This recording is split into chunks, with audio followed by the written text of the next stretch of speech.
It's a much bigger problem that we all have to put our heads together and figure out. Carlos Ballesteros is a newspaper reporter. The problem he's speaking about is the decline of local newspapers and their financial troubles.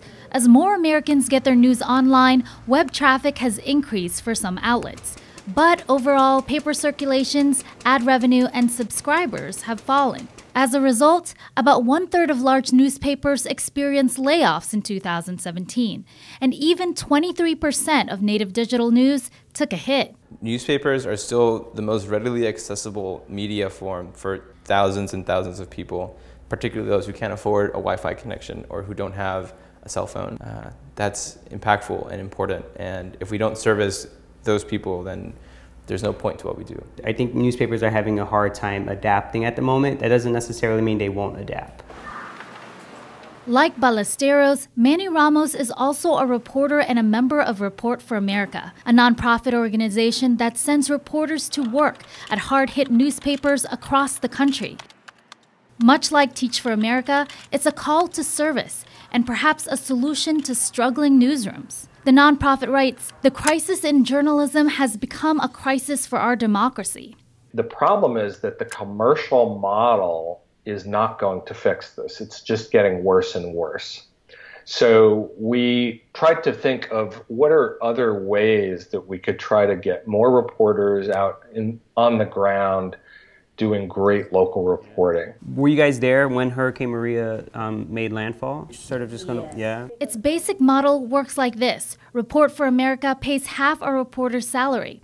The local newsroom pays a quarter, and the other quarter is covered by local community groups and philanthropists. Community journalism, ultimately, in the long run, is not going to survive unless the community supports it. And then we wanted to also require that the newsroom put in money because it's, as a matter of quality, we don't think that the program will be as good if the newsroom doesn't have some skin in the game. Like reporters, newsrooms must apply to be considered. I think what you've seen in journalism as a whole, and it's a reason that papers are applying to become part of the Report for America program, is there's a lack of bodies that used to be out covering neighborhoods and communities, and there's a lack of resources.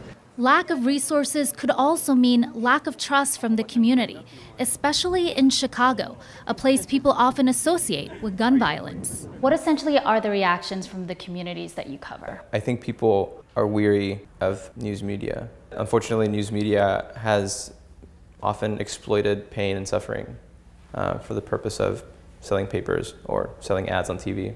A lot of people have been misrepresented or underrepresented, and to expect, a couple kids from Chicago to go into these neighborhoods and open up to us is a misgiving. The community doesn't owe us anything. What we owe them our trust, and it's about us going in there and attempting to develop that trust. Oftentimes, the things that are going to draw the limited amount of resources out there are big crime stories. And I think it's very easy for people in those communities to get the perception that the press is just a one-trick pony and there's distrust of us. It's by bringing reporters back into those communities that we can start to try to rebuild that trust. And Manny and Carlos are a big part of that for us. An officer can barely get the words out after shooting and killing Harith Augustus on July 14th in the South Shore neighborhood. Earlier this year, a Chicago police officer shot and killed a local barber, causing tension in the community. Instead of covering the case as a standard crime story, Ramos and Ballesteros focus on the importance of barbers as pillars in the community. It made the front page. So they're getting us to think about coverage of big news events in different ways and spinning off stories that we would have never thought about before. Report for America aims to expand to 1,000 reporters by 2022. It currently has 13 reporters in 8 states. Ramos and Ballesteros are among the first core members of the program. They cover the south and west sides of Chicago, neighborhoods they both grew up in. It's a dream, and I hope to do it for as long as I can.